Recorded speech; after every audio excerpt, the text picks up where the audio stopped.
Xbox is heating up, and I think in their minds, they're coming for the gaming throne, and they are ready to knock off PlayStation from that throne. Look, here's the thing. Let's just call a spade and say that the 2023 for Xbox wasn't good. Xbox didn't release a lot of big games in 2023, but Xbox did manage to do something, which is to build hype for 2024. And with the help of social media and Xbox evangelists, that hype is growing. And a lot of Xbox fans are pretty convinced that 2024 is going to be amazing for the Xbox. Now, remember earlier in the year that we had some leaked documents that suggested that the next console wouldn't be coming till 2028. So even though we had those leaks earlier in the summer, apparently a lot of those plans have changed because now it seems that Xbox is much more ready to compete with PlayStation and do it a lot sooner. Which means that if indeed the next Xbox is coming in 2026, that Microsoft will have a 2-year lead on the next PlayStation console. But look, before we go any farther, we need to make this pretty clear. Xbox did not have a good 2023. Starfield was supposed to be a game of the generation. At least, that's what the promise was. However, what we actually got out of Starfield is not close to that. Is the game good? Yes, according to many people, the game is very good. However, the consensus around Starfield seems to be that it's not generational. As a matter of fact, the main modding community for Bethesda games, the guys who modded Skyrim, those guys have dropped out of modding for Starfield, claiming that the game simply isn't fun enough. Secondly, remember that leak again that suggested that by 2030, Xbox may not make consoles anymore. A lot of gamers are still kind of worried about that, but there seems to be a shift in the plans. A couple of weeks ago, the CFO of Xbox made a statement saying that Microsoft is planning on putting Game Pass everywhere, including on the PlayStation. Now, this wasn't really surprising because we actually already kind of knew that that was a possible plan. What was surprising, however, is what Phil Spencer did, which was to immediately decline that claim. But let's be clear, this battle with PlayStation won't be easy because the PlayStation is far outselling the Xbox consoles. And during this holiday, PlayStation is going to sell even more consoles than Xbox because the PlayStation is fully back in stock now and the demand is high, and a shiny new box in the form of the PS5 Slim, which might not be a whole lot different from the regular PlayStation, but to people who are going to be shopping during the holidays, it is something new and a lot of people are going to pick it up because of that. But even with all of that, the hype for Xbox in 2024 is still the biggest that I've ever witnessed it. So what is the reason for that? Well, hardcore Xbox fans are going to tell you it's because of the showcase that happened in the summer. This is the one thing the Xbox absolutely beat the PlayStation in 2023. Unlike the PlayStation, Xbox had a showcase revealing incoming titles from Xbox first-party studios, something that PlayStation did not do. Now, this is a part where I should confess and say that even though the Xbox wasn't that amazing in 2023, I actually still picked up 2 major items from Xbox. One, I got my 2 high school brothers the Series S because I wanted to give them a gaming console. However, that was not the only thing that I got for Xbox in 2023. I went ahead and picked myself up a nice Elite Series controller. I know they have the Xbox Lab, something like that, where you can design this stuff, but honestly, I don't really care about that. I just want a really nice controller that works well, and I wanted a Pro controller, and this one just happened to be a really good price, so I picked it up. So thank you, Xbox, for that. So the question is, what exactly will Xbox give us in 2024 to play? And I'm glad you asked that question.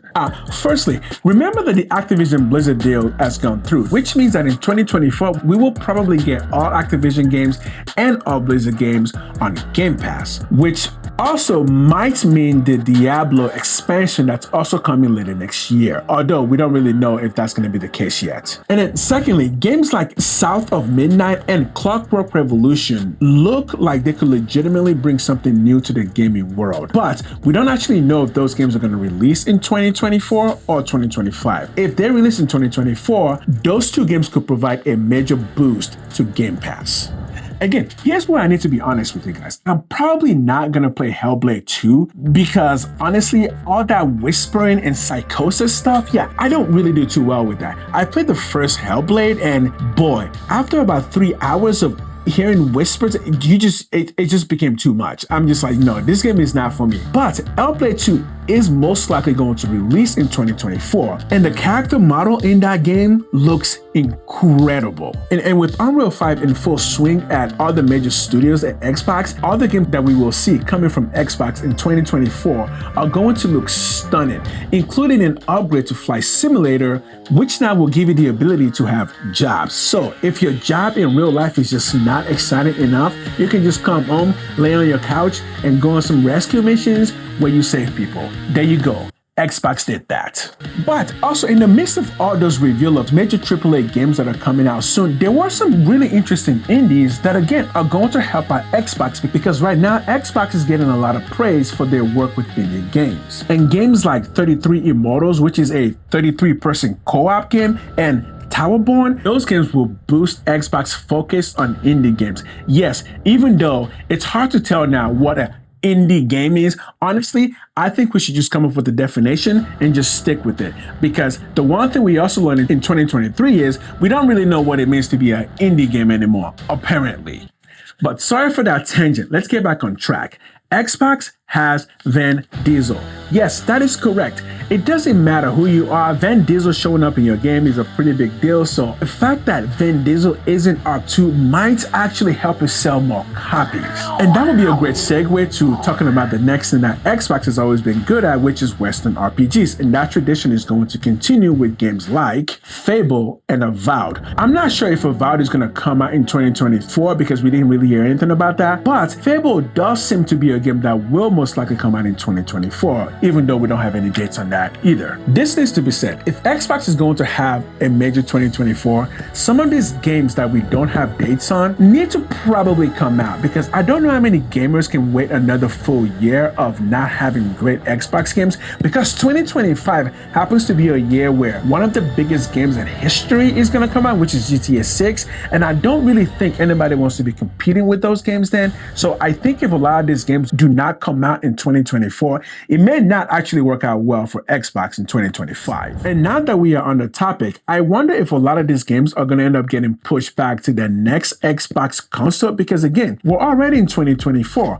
2026 is just 2 years away. If Xbox wants to release a console in 2026, how many games are they going to be able to fit in that console? So I think there is a possibility that 2026 might not be a realistic date to release a new console, or it's going to be that a lot of these games are going to be pushed back to 2026 for that new console release. But the truth is, this video needs to end with a word of caution. When it comes to Xbox, we know there are a lot of games that are being worked on, but we don't actually have concrete dates on pretty much all of those games.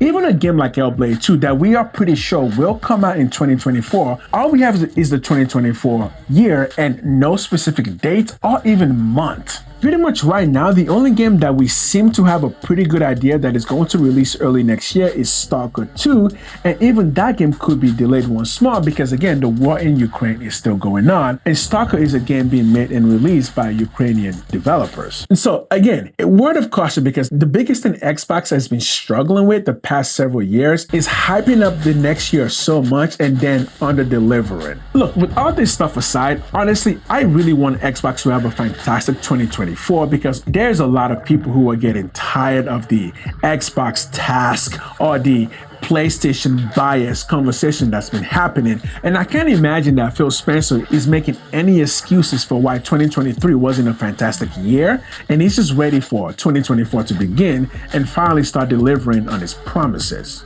Finally, for those who play primarily on the PlayStation, I have not forgotten you guys. Next week, I am going to release a video on what PlayStation is likely to do in 2024 that I think will blow your mind. So hit the like, hit the subscribe. As always, thank you for watching.